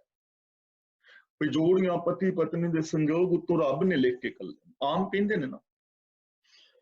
ਤੇ ਫਿਰ ਤਾਂ ਜੇ ਤਲਾਕਾਂ ਹੁੰਦੀਆਂ ਨੇ ਉਹਦੇ ਵਿੱਚ ਰੱਬ ਦੀ ਗਲਤੀ, ਸਾਡੀ ਕਾਹਦੀ, ਕਿਉਂਕਿ ਸੰਜੋਗ ਉਹਨੇ ਬਣਾਏ ਸਨ। ਇਹਦਾ ਮਤਲਬ ਜੇ ਹੁਣ ਘਰ ਵਾਲੀ ਗੱਲ ਪੈਂਦੀ ਹੈ ਸਵੇਰੇ ਉੱਠਦਿਆਂ ਸਾਰ, ਤਾਂ ਉਹਦੇ ਵਿੱਚ ਘਰ ਵਾਲੀ ਦਾ ਗੁਨਾਹ ਤੇ ਨਹੀਂ, ਤਾਂ ਰੱਬ ਨੇ ਸਾਡਾ ਸੰਜੋਗ ਬਣਾ ਦਿੱਤਾ। ਜਾਂ ਪਤੀ ਜੇਕਰ ਲੜਾਕਾ ਹੈ, ਸ਼ਰਾਬ ਪੀਂਦਾ ਹੈ, ਇਹਦਾ ਮਤਲਬ ਕਿਸੇ ਔਰਤ ਦੀ ਕਿਸਮਤ ਦੇ ਵਿੱਚ ਰੱਬ ਨੇ ਸ਼ਰਾਬੀ ਪਤੀ ਲਿਖ ਦਿੱਤਾ। ਐਸਾ ਨਹੀਂ ਹੈ। ਸੰਜੋਗ ਦਾ ਮਤਲਬ ਮੇਲ ਮਿਲਾਪ, ਵਿਜੋਗ ਔਰ ਸੰਜੋਗ। ਸੰਜੋਗ ਦਾ ਮਤਲਬ ਮਿਲਾਪ ਤੇ ਵਿਜੋਗ ਦਾ ਮਤਲਬ ਵਿਛੋੜਾ। ਹੁਣ ਸੰਜੋਗ ਨੂੰ ਔਰ ਵਿਛੋੜੇ ਨੂੰ ਅਸੀਂ ਕਿਵੇਂ ਬਿਆਨ ਕਰਾਂਗੇ? ਅੱਖਰਾਂ ਰਾਹੀਂ ਕਰਾਂਗੇ ਨਾ। ਦੇਖੋ ਅਸੀਂ ਸਾਰੇ ਭੈਣ ਭਰਾ ਮਿਲ ਕੇ ਬੈਠੇ ਹਾਂ ਤਾਂ ਇਹ ਸਾਡਾ ਸੰਜੋਗ ਹੈ। ਸੰਜੋਗ ਦਾ ਮਤਲਬ ਮਿਲ ਬੈਠਣਾ। ਹੁਣ ਸੰਜੋਗ ਨੂੰ ਇਹਨੂੰ ਅਸੀਂ ਅੱਖਰਾਂ ਰਾਹੀਂ ਬਿਆਨ ਕਰ ਰਹੇ ਹਾਂ। ਮੈਂ ਬੋਲ ਰਿਹਾ, ਤੁਸੀਂ ਸੁਣ ਰਹੇ ਹੋ, ਤੇ 3:15 ਵਜੇ ਤੁਸੀਂ ਬੋਲਣਾ ਸ਼ੁਰੂ ਕਰਨਾ, ਮੈਂ ਸੁਣਨਾ ਹੈ। ਸੰਜੋਗ, ਮਿਲਾਪ ਦੀਆਂ ਗੱਲਾਂ। ਔਰ ਕਿਸੇ ਦਾ ਜੇ ਵਿਛੋੜਾ ਹੋ ਜਾਏ, ਪਤੀ ਪਤਨੀ ਦੀ ਤਲਾਕ, ਤੇ ਲੋਕੀ ਗੱਲਾਂ ਕਰਦੇ ਨੇ ਨਾ ਅੱਖਰਾਂ ਰਾਹੀਂ ਕਿ ਉਹਨਾਂ ਦੀ ਇਸ ਗੱਲ ਤੋਂ ਵਿਛੋੜਾ ਹੋ ਗਿਆ, ਇਸ ਗੱਲ ਤੋਂ ਵਿਛੋੜਾ ਹੋ ਗਿਆ। ਪਹਿਲੀ ਗੱਲ। ਦੂਜੀ ਗੱਲ ਹੈ ਕਿ ਅੱਖਰਾਂ ਰਾਹੀਂ ਹੀ ਸੰਜੋਗ ਬਣਦਾ ਹੈ, ਮਿਲਾਪ ਬਣਦਾ ਹੈ। ਜੇ ਅਸੀਂ ਚੰਗੀਆਂ ਬੋਲੀਆਂ ਬੋਲਦੇ ਹਾਂ, ਇੱਕ ਦੂਜੇ ਨਾਲ ਪਿਆਰੇ ਬਚਨ ਕਰਦੇ ਹਾਂ, ਤਾਂ ਸਾਡਾ ਸੰਜੋਗ ਬਣ ਜਾਂਦਾ ਹੈ। ਤੇ ਜੇ ਅਸੀਂ ਇੱਕ ਦੂਜੇ ਨਾਲ ਮਾੜਾ ਬੋਲਾਂਗੇ ਤਾਂ ਸਾਡਾ ਵਿਜੋਗ ਹੋ ਜਾਏਗਾ। ਅੱਖਰਾਂ ਰਾਹੀਂ ਹੋ ਰਿਹਾ ਨਾ। ਦੇਖੋ ਕਿੰਨੇ ਸਾਰੇ ਲੋਕ ਹੁੰਦੇ ਨੇ ਜਿਨ੍ਹਾਂ ਦੇ ਬੋਲ ਉਸ ਚਿੱਠੀ ਵਰਗੇ ਹੁੰਦੇ ਨੇ ਜਿਸ ਚਿੱਠੀ ਨੂੰ ਬਾਰ-ਬਾਰ ਪੜ੍ਹਨ ਤੇ ਜੀ ਕਰਦਾ। ਕੁਝ ਲੋਕਾਂ ਦੇ ਇੰਨੇ ਪਿਆਰੇ ਬੋਲ ਹੁੰਦੇ ਨੇ, ਜੀ ਕਰਦਾ ਹੈ ਇਹ ਬੋਲੀ ਜਾਏ ਤੇ ਅਸੀਂ ਸੁਣੀ ਜਾਈਏ। ਕੁਝ ਲੋਕਾਂ ਦੇ ਬੋਲਾਂ ਦੇ ਅੰਦਰ ਇੰਨੀ ਮਿਠਾਸ ਹੁੰਦੀ ਹੈ ਕਿ ਉਹ ਸਦਾ ਵਾਸਤੇ ਸਾਡੇ ਦਿਲ ਵਿੱਚ ਉਤਰ ਜਾਂਦੇ ਨੇ। कुछ लोगों की बोली इन्नी प्यारी पॉजिटिव और मिठी हुंदी है कि वो बेगाने हुंदे हुए भी साडे सदा वास्ते अपने बन जांदे ने, उन्हां नाल संजोग बन जांदा है, उन्हां नाल मिलाप हो जांदा है, सारी जिंदगी का मिलवर्तन बन जांदा है, फैमिली रिलेशन बन जांदा है, एक दूजे नूं असीं विआहां ढंगां ते सदन लग जांदे आ। और दूजे कुछ ऐसे बोल हुंदे ने जिहड़े बड़े करखत हुंदे ने, कुछ साडे बोल ही अपनिआं नूं भी बेगाना बना दिंदे ने, भैणां भरावां दे विच विछोड़ा पा दिंदे ने। तां गुरु जी कह रहे ने अखरां सिर संजोग वखाण, अखरां सिर दा मतलब अखरां दे नाल संजोग वखाण दा मतलब जो मेल मिलाप है उहदा व्याख्यान कीता जांदा है, उहदे बारे सोचिया जांदा है, उहदे बारे बोलिया जांदा है। ਅਸੀਂ ਇਹ ਸੋਚ ਸਕਦੇ ਹਾਂ ਕਿ ਸਾਡਾ ਆਪਸੀ ਤਾਲਮੇਲ ਕਿਵੇਂ ਚੰਗਾ ਰਹਿ ਸਕਦਾ ਹੈ। ਪਰਿਵਾਰ ਵਿੱਚ ਬੈਠੋ, ਜੇ ਕਿਤੇ ਗੜਬੜ ਹੈ ਪਿਓ ਪੁੱਤਰ ਦੀ, ਨੂੰਹ ਸੱਸ ਦੀ, ਪਤੀ ਪਤਨੀ ਦੀ, ਤਾਂ ਪ੍ਰੋਬਲਮ ਬਾਰੇ ਗੱਲ ਨਾ ਕਰੋ, ਸੋਲੂਸ਼ਨ ਬਾਰੇ ਸੋਚੋ ਕਿ ਇਹਦਾ ਸੋਲੂਸ਼ਨ ਕੀ ਹੈ, ਅਸੀਂ ਕਿਵੇਂ ਇਕੱਠੇ ਰਹਿ ਸਕਦੇ ਹਾਂ, ਅਸੀਂ ਕਿਵੇਂ ਪਿਆਰ ਦੇ ਨਾਲ ਰਹਿ ਸਕਦੇ ਹਾਂ। ਇੱਕ ਪਤੀ ਪਤਨੀ ਸਨ ਤੇ ਉਹਨਾਂ ਦੀ ਆਪਸੀ ਤਾਲਮੇਲ ਵਿਗੜ ਗਿਆ। ਪਤੀ ਨੇ ਕੋਈ 2 ਥੱਪੜ ਮਾਰ ਦਿੱਤੇ, ਪਤਨੀ ਨੇ ਜੁੱਤੀ ਚੁੱਕ ਕੇ ਮਾਰੀ ਤੇ ਪਤੀ ਦੇ ਸਿਰ ਦੇ ਕੋਲੋਂ ਦੀ ਲੰਘ ਗਈ। ਲੇਕਿਨ ਉਹ ਇੱਕ ਦੂਜੇ ਦੇ ਨਾਲ ਖਰਵੇ ਹੋਏ ਤੇ ਪਤਨੀ ਨੇ ਆਪਣਾ ਚੱਕਿਆ ਸਮਾਨ ਤੇ ਪੇਕੇ ਚਲੀ ਗਈ। ਪਤੀ ਵੀ ਨਾਰਾਜ਼ ਹੋ ਗਿਆ, ਤਲਾਕ ਦੇ ਕਾਗਜ਼ ਦੇ ਦਿੱਤੇ ਤੇ ਦੋਵਾਂ ਧਿਰਾਂ ਦੇ ਲੋਕ ਮਿਲ ਗਏ, ਆਪਣੀ ਇੱਜ਼ਤ ਬਣਾ ਲਈ ਨਾ, ਆਪਣੀ ਹੋਮੇ ਬਣਾ ਲਈ। ਲੜਕੀ ਵਾਲਿਆਂ ਨੇ ਆਪਣੀ ਹੋਮੇ, ਲੜਕੇ ਵਾਲੇ ਨੇ ਆਪਣੀ ਹੋਮੇ, ਵੀ ਇਹ ਕੌਣ ਹੁੰਦੀ ਜੁੱਤੀ ਮਾਰਨ ਵਾਲੀ, ਉਧਰੋਂ ਉਹਦੀ ਇਹ ਕੌਣ ਹੁੰਦਾ ਥੱਪੜ ਮਾਰਨ ਵਾਲਾ। ਤਲਾਕ ਅਦਾਲਤਾਂ ਵਿੱਚ ਦੋਵਾਂ ਧਿਰਾਂ ਦੇ ਬੰਦੇ ਜਾ ਰਹੇ ਨੇ। ਆਖਿਰ ਤਲਾਕ ਹੋ ਗਈ, ਦੋਵਾਂ ਨੂੰ ਕਾਗਜ਼ ਤਲਾਕ ਦੇ ਫੜਾ ਦਿੱਤੇ ਗਏ। ਕੁਦਰਤੀ ਚਾਹ ਮੰਗਾਈ ਸੀ ਦੋਵਾਂ ਧਿਰਾਂ ਨੇ ਤੇ ਉਹ ਇੱਕੋ ਹੀ ਬੈਂਚ ਦੇ ਉੱਤੇ ਬੈਠ ਕੇ ਚਾਹ ਪੀਣ ਲੱਗ ਗਏ ਤੇ ਪਤਨੀ ਨੇ ਪਤੀ ਵੱਲ ਦੇਖਿਆ ਤੇ ਪਤਨੀ ਨੇ ਸੋਚਿਆ ਵੀ ਕਿੰਨਾ ਚੰਗਾ ਔਰ ਭੋਲਾ ਬੰਦਾ ਸੀ ਤੇ ਪਤਨੀ ਪੁੱਛਣ ਲੱਗੀ ਵੀ ਤੁਸੀਂ ਦਵਾਈ ਖਾਂਦੇ ਹੋ ਕਿ ਨਹੀਂ, ਤੁਹਾਡੇ ਕਮਰ ਵਿੱਚ ਦਰਦ ਹੁੰਦਾ ਹੈ, ਦਵਾਈ ਖਾਂਦੇ ਹੋ, ਆਪਣਾ ਧਿਆਨ ਰੱਖਿਆ ਜੇ। ਨਾਲ ਅੱਖਾਂ ਵਿੱਚ ਹੰਝੂ ਆ ਗਏ ਤੇ ਪਤੀ ਨੇ ਵੀ ਸੋਚਿਆ ਵੀ ਕਿੰਨੀ ਚੰਗੀ ਸੀ, ਮੇਰਾ ਕਿੰਨਾ ਖਿਆਲ ਰੱਖਦੀ ਸੀ, ਮੈਨੂੰ ਸਵੇਰੇ ਚਾਹ ਪਾਣੀ ਬਣਾ ਕੇ ਦਿੰਦੀ ਸੀ, ਕੱਪੜੇ ਪ੍ਰੈਸ ਕਰਦੀ ਸੀ, ਰਾਤ ਨੂੰ ਮੈਨੂੰ ਪੁੱਛਦੀ ਸੀ ਦਵਾਈ ਖਾਧੀ ਹੈ ਕਿ ਨਹੀਂ। ਕਹਿਣ ਲੱਗਾ ਖਾ ਲੈਣਾ ਵਾ ਦਵਾਈ, ਮੇਰੀਆਂ ਗੋਲੀਆਂ ਖਤਮ ਹੋਈਆਂ ਨੇ। ਕਹਿੰਦੀ ਤੁਸੀਂ ਕਿੰਨੇ ਅਵੇਸਲੇ ਹੋ, ਗੋਲੀਆਂ ਟਾਈਮ ਨਾਲ ਲੈ ਆਇਆ ਕਰੋ। ਤੇ ਉਹ ਕਹਿਣ ਲੱਗਾ ਕਿ ਇਦਾਂ ਹੈ ਕਿ ਮੈਂ ਤੈਨੂੰ 4 ਲੱਖ ਰੁਪਇਆ ਦੇਣਾ ਹੈ ਨਾ, ਤੇ ਮੇਰੇ ਕੋਲ 4 ਲੱਖ ਰੁਪਇਆ ਹੈ ਨਹੀਂ, ਤੇ ਜਿਹੜਾ ਸਾਡਾ ਉਹ ਫਲੈਟ ਹੈ ਉਹ ਮੈਂ ਤੇਰੇ ਨਾਲ ਲਵਾ ਦਿੰਦਾ। ਪਰ ਕਹਿਣ ਲੱਗੀ ਉਹ ਤੇ 25 ਲੱਖ ਦਾ। ਕਹਿਣ ਲੱਗਾ ਕੋਈ ਨਹੀਂ, ਅੱਗੋਂ ਬੇਟੀ ਹੈ, ਤੂੰ ਉਹਨੂੰ ਵੀ ਪੜ੍ਹਾਉਣਾ ਹੈ, ਉਹਦਾ ਵਿਆਹ ਕਰਨਾ, ਉਹਦੇ ਵਾਸਤੇ ਚਾਹੀਦੇ ਨਾ ਪੈਸੇ, ਤੇ ਤੂੰ ਫਲੈਟ ਰੱਖ ਲੈ। ਤੇ ਕਹਿਣ ਲੱਗੀ ਬੱਚੀ ਦੇ ਖਰਚ ਵਾਸਤੇ ਤੁਸੀਂ ਕਿੱਥੇ ਰਹੋਗੇ, ਬੱਚੀ ਦੇ ਖਰਚ ਵਾਸਤੇ ਤੁਸੀਂ 6000 ਮੈਨੂੰ ਦੇਣਾ ਹੈ ਨਾ ਮਹੀਨੇ ਦਾ। ਕਹਿਣ ਲੱਗਾ ਉਹ ਤੇ ਮੈਂ ਦਿੰਦਾ ਰਵਾਂਗਾ, ਤਨਖਾਹ ਦੇ ਵਿੱਚੋਂ ਦਿੰਦਾ ਰਵਾਂਗਾ। ਆਖਿਰ ਪਤਨੀ ਨੇ ਕਿਹਾ ਵੀ ਤੁਸੀਂ ਕਿੰਨੇ ਚੰਗੇ ਹੋ, ਤੇ ਪਤੀ ਨੇ ਵੀ ਕਿਹਾ ਕਿ ਸੌਰੀ ਮੇਰੇ ਤੋਂ ਗਲਤੀ ਹੋ ਗਈ, ਤੂੰ ਕਿੰਨੀ ਚੰਗੀ ਸੈਂ। ਦੋਵੇਂ ਗੱਲਾਂ ਕਰੀ ਜਾ ਰਹੇ ਨੇ ਤੇ ਜਿਹੜੇ ਉਹਨਾਂ ਨੂੰ ਲੜਾਉਣ ਵਾਲੇ ਸਨ ਉਹ ਆਪਸ ਦੇ ਵਿੱਚ ਮੁੱਛਾਂ ਨੂੰ ਤਾ ਦੇ ਕੇ ਪਾਸੇ ਬੈਠੇ ਹੋਏ ਨੇ। ਤੇ ਪਤੀ ਨੇ ਕਿਹਾ ਕਿ ਮੈਂ ਤੈਨੂੰ ਹੁਣ ਵੀ ਬੜਾ ਪਿਆਰ ਕਰਦਾ ਹਾਂ। ਉਹ ਕਹਿਣ ਲੱਗੀ ਮੈਨੂੰ ਪਤਾ ਹੈ ਮੈਂ ਵੀ ਤੈਨੂੰ ਪਿਆਰ ਕਰਦੀ। ਚਲੋ ਤੁਸੀਂ ਤਲਾਕ ਚਾਹੁੰਦੇ ਸੀ, ਤਲਾਕ ਹੋ ਗਈ, ਪਰ ਕਹਿਣ ਲੱਗੀ ਵੀ ਮੇਰਾ ਜੀ ਕਰਦਾ ਇੱਕ ਗੱਲ ਕਹਿਣ ਨੂੰ। ਕਹਿਣ ਲੱਗਾ ਬੋਲ। ਕਹਿਣ ਲੱਗੀ ਅਸੀਂ ਫਿਰ ਇਕੱਠੇ ਹੋ ਜਾਈਏ ਔਰ ਉਸੇ ਤਰ੍ਹਾਂ ਪਿਆਰ ਦੇ ਨਾਲ ਰਹੀਏ। ਤੇ ਪਤੀ ਕਹਿਣ ਲੱਗਾ ਵੀ ਜੀ ਤੇ ਮੇਰਾ ਵੀ ਇਹੀ ਕਰਦਾ, ਪਰ ਹੁਣ ਤਲਾਕ ਦੇ ਕਾਗਜ਼ ਇਹਨਾਂ ਦਾ ਕੀ ਕਰਾਂਗੇ। ਕਹਿਣ ਲੱਗੀ ਇਹਨਾਂ ਨੂੰ ਪਾੜ ਦਿੰਦੇ ਆ। ਪਤਨੀ ਨੇ ਤਲਾਕ ਵਾਲੇ ਕਾਗਜ਼ ਪਾੜ ਦਿੱਤੇ, ਪਤੀ ਨੇ ਵੀ ਤਲਾਕ ਵਾਲੇ ਕਾਗਜ਼ ਪਾੜ ਦਿੱਤੇ, ਇੱਕ ਦੂਜੇ ਨੂੰ ਜੱਫੀ ਪਾਈ ਔਰ ਹੱਥ ਵਿੱਚ ਹੱਥ ਫੜ ਕੇ ਆਪਣੇ ਘਰਾਂ ਨੂੰ ਚਲੇ ਗਏ, ਗੱਲਾਂ ਕਰਦੇ ਮੁਸਕਰਾਉਂਦੇ। ਤੇ ਉਹ ਜਿਹੜੇ ਦੂਜੇ ਲੋਕ ਸਾਨੂੰ ਹੈਰਾਨ ਪਰੇਸ਼ਾਨ ਸਨ ਕਿ ਇਹਨਾਂ ਨੇ ਕੀ ਕੀਤਾ, ਹੁਣ ਫਿਰ ਇਕੱਠੇ ਹੋ ਗਏ ਨੇ ਔਰ ਚਲੇ ਗਏ। ਦੇਖੋ, ਜ਼ਿੰਦਗੀ ਠੀਕ ਰਾਹਾਂ ਤੇ ਲਿਆਂਦੀ ਜਾ ਸਕਦੀ ਹੈ। ਇਹਨਾਂ ਸਮੱਸਿਆਵਾਂ ਦਾ ਸੋਲੂਸ਼ਨ ਹੈ, ਇਹਨਾਂ ਸਮੱਸਿਆਵਾਂ ਨੂੰ ਵਧਣ ਤੋਂ ਬਿਲਕੁਲ ਰੋਕਿਆ ਜਾ ਸਕਦਾ ਹੈ, ਪੋਸੀਬਿਲਿਟੀ ਹੈ। ਜੇ ਉਹ ਚਾਹੁੰਦੇ ਤਾਂ ਪਹਿਲੋਂ ਵੀ ਐਸਾ ਨਹੀਂ ਸੀ ਹੋਣਾ। ਲੇਕਿਨ ਜੇ ਕਿਤੇ ਗਲਤੀ ਹੋ ਜਾਂਦੀ ਹੈ ਤੇ ਜਿਹੜੇ ਬਾਹਰ ਦੇ ਲੋਕ ਨੇ ਉਹਦੇ ਵਿੱਚ ਅੱਗ ਦੇ ਵਿੱਚ ਤੇਲ ਪਾਉਣ ਦਾ ਕੰਮ ਹੋਰ ਕਰਦੇ ਨੇ। ਇਹਨਾਂ ਚੀਜ਼ਾਂ ਤੋਂ ਸੁਚੇਤ ਰਹਿਣਾ ਚਾਹੀਦਾ। ਇਹਨਾਂ ਨੂੰ ਕਹਿੰਦੇ ਨੇ ਅੱਖਰਾਂ ਸਿਰ ਸੰਜੋਗ ਵਖਾਣ, ਕਿ ਇਹਨਾਂ ਅੱਖਰਾਂ ਰਾਹੀਂ ਸੰਜੋਗ ਬਿਆਨ ਕੀਤੇ ਜਾਂਦੇ ਨੇ। ਉਹ ਅੱਖਰ ਬੋਲੋ ਜਿਨ੍ਹਾਂ ਰਾਹੀਂ ਮੇਲ ਮਿਲਾਪ ਹੋਵੇ। ਉਹ ਅੱਖਰ ਨਾ ਬੋਲੋ ਜਿਨ੍ਹਾਂ ਅੱਖਰਾਂ ਦੇ ਨਾਲ ਤੁਹਾਡਾ ਵਿਛੋੜਾ ਹੋ ਜਾਣਾ ਹੈ, ਜਿਨ੍ਹਾਂ ਅੱਖਾਂ ਦੇ ਨਾਲ ਮਾਂ ਧੀ ਦਾ, ਨੂੰਹ ਸੱਸ ਦਾ, ਪਿਓ ਪੁੱਤਰ ਦਾ, ਭੈਣ ਭਰਾਵਾਂ ਦਾ ਦੂਰੀ ਵੱਧ ਜਾਣੀ। ਉਹ ਅੱਖਰ ਨਾ ਬੋਲੋ। ਅੱਖਰ ਹੀ ਨੇ ਨਾ। ਸਾਡੀ ਜ਼ਿੰਦਗੀ ਸਾਡੀ ਵਰਡਿੰਗ ਦੇ ਉੱਤੇ ਡਿਪੈਂਡ ਕਰਦੀ ਹੈ। ਜਿੰਨੇ ਲੋਕ ਡਿਪਰੈਸ਼ਨ ਦੇ ਅੰਦਰ ਚਲੇ ਗਏ ਨੇ, ਨਿਊਰੋਸਥੀਨੀਆ ਦਾ ਸ਼ਿਕਾਰ ਨੇ, ਪਰਸਨੈਲਿਟੀ ਡਿਸਆਰਡਰ ਦਾ ਸ਼ਿਕਾਰ ਹੋ ਗਏ ਨੇ, ਜਾਂ ਉਹ ਫੋਬੀਆ ਦਾ ਸ਼ਿਕਾਰ ਹੋ ਗਏ ਨੇ, ਜਾਂ ਉਹ ਹੈਲੂਸੀਨੇਸ਼ਨ ਵਗੈਰਾ ਵਗੈਰਾ ਦਾ ਸ਼ਿਕਾਰ ਹੋ ਗਏ ਨੇ, ਸਿਰਫ ਉਹਨਾਂ ਦੀ ਵਰਡਿੰਗ ਗਲਤ ਹੈ। ਨੈਗੇਟਿਵ ਵਰਡਿੰਗ, ਨਕਾਰਾਤਮਕ ਵਰਡਿੰਗ ਅਸੀਂ ਬੋਲਦੇ ਹਾਂ, ਸੁਣਦੇ ਹਾਂ। ਆਪਣੇ ਵਾਸਤੇ ਪੋਜ਼ਿਟਿਵ ਵਰਡਿੰਗ ਬੋਲੋ, ਸਕਾਰਾਤਮਕ ਬੋਲੋ, ਨੈਗੇਟਿਵ ਨਾ ਸੁਣੋ। ਨਕਾਰਾਤਮਕ ਬੋਲਣਾ ਦੁਨੀਆ ਦਾ ਸਭ ਤੋਂ ਵੱਡਾ ਅਪਰਾਧ ਹੈ, ਅਤਿਆਚਾਰ। ਇਹ ਅਤਿਆਚਾਰ ਕਿਸੇ ਤੇ ਨਾ ਕਰੋ ਕਿ ਤੁਹਾਡੇ ਤੋਂ ਇਹ ਕੰਮ ਨਹੀਂ ਹੋਣਾ। ਬੜਾ ਵੱਡਾ ਅਤਿਆਚਾਰ ਹੈ, ਨਾ ਕਰੋ। ਆਪਣੇ ਤੇ ਵੀ ਨਾ ਹੋਣ ਦਿਓ। ਜੇ ਤੁਹਾਨੂੰ ਕਹਿ ਕਿ ਇਹ ਕੰਮ ਤੁਹਾਡੇ ਤੋਂ ਨਹੀਂ ਹੋਣਾ, ਅਤਿਆਚਾਰ ਨਾ ਹੋਣ ਦਿਓ। ਔਰ ਆਪਣੇ ਤੇ ਵੀ ਅਤਿਆਚਾਰ ਨਾ ਕਰੋ ਕਿ ਮੈਂ ਇਹ ਕੰਮ ਨਹੀਂ ਕਰ ਸਕਦਾ। ਕਹੋ ਮੈਂ ਕਰ ਸਕਦਾ, ਮੈਂ ਖੁਸ਼ ਹਾਂ, ਮੈਂ ਪ੍ਰਸੰਨ ਹਾਂ। ਸੰਜੋਗ ਵਾਲੇ, ਖੁਸ਼ੀ ਵਾਲੇ ਬੋਲੋ। ਅੱਖਰਾਂ ਸਿਰ ਸੰਜੋਗ ਵਖਾਣ, ਅੱਖਰਾਂ ਰਾਹੀਂ ਹੀ ਇਹ ਮੇਲ ਮਿਲਾਪ ਸੰਜੋਗ ਦਾ ਵਿਆਖਿਆਨ ਕੀਤਾ ਜਾਂਦਾ ਹੈ। ਗੁਰੂ ਜੀ ਕਹਿੰਦੇ ਨੇ, ਜਿਨ ਇਹ ਲਿਖੇ ਤਿਸ ਸਿਰ ਨਾਹੇ। ਜਿਸ ਰੱਬ ਨੇ ਇਹ ਸੰਜੋਗ ਆਦਿਕ ਬਣਾਏ ਨੇ, ਯਾਨੀ ਇਹ ਸਾਰੀ ਦੁਨੀਆ ਦਾ ਮੇਲ ਮਿਲਾਪ ਕੀਤਾ ਹੈ। ਇੱਥੇ ਲਿਖੇ ਦਾ ਮਤਲਬ ਹੈਗਾ ਹੁਕਮ। ਜਿਸ ਹੁਕਮ ਦੇ ਅੰਦਰ, ਸਿਸਟਮ ਦੇ ਅੰਦਰ ਇਹ ਹੋ ਰਿਹਾ ਨਾ, ਉਸ ਰੱਬ ਦੇ ਮੱਥੇ ਦੇ ਉੱਤੇ ਇਹ ਲੇਖ ਐਸੇ ਨਹੀਂ ਹਨ। ਉਹ ਇਹਨਾਂ ਕਰਮਾਂ ਦੇ ਬੰਧਨਾਂ ਤੋਂ ਬਿਲਕੁਲ ਆਜ਼ਾਦ ਹੈ।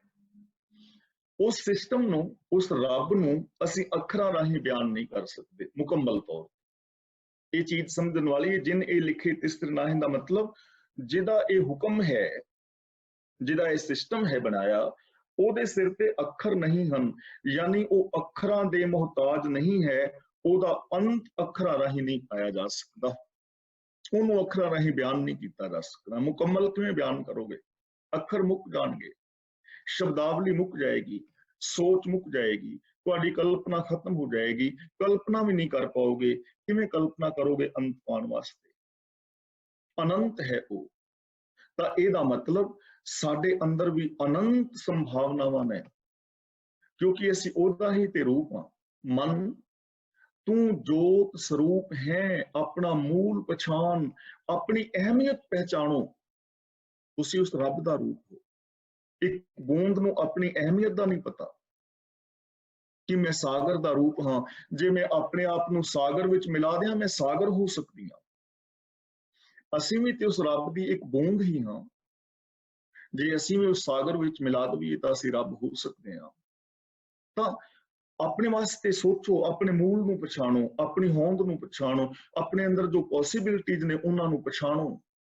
ਆਪਣੀ ਅਹਿਮੀਅਤ ਦੇਖੋ ਕਿ ਤੁਹਾਡੀ ਅਹਿਮੀਅਤ ਕਿੰਨੀ ਵੱਡੀ ਹੈ। ਤੁਸੀਂ ਇਸ ਦੁਨੀਆ ਵਿੱਚ ਰੁਲਣ ਵਾਸਤੇ ਨਹੀਂ ਹੋ।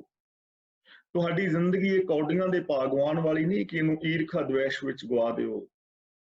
ਤੁਹਾਡੀ ਇਹ ਜ਼ਬਾਨ ਐਸੇ ਅੱਖਰ ਬੋਲਣ ਵਾਸਤੇ ਨਹੀਂ ਕਿ ਤੁਸੀਂ ਸਾਰਾ ਦਿਨ ਕਿਸੇ ਦੀ ਨਿੰਦਿਆ ਕਰਦੇ ਰਹੋ, ਚੁਗਲੀ ਕਰਦੇ ਰਹੋ, ਆਪਣੇ ਹੰਕਾਰ ਦੀਆਂ ਗੱਲਾਂ।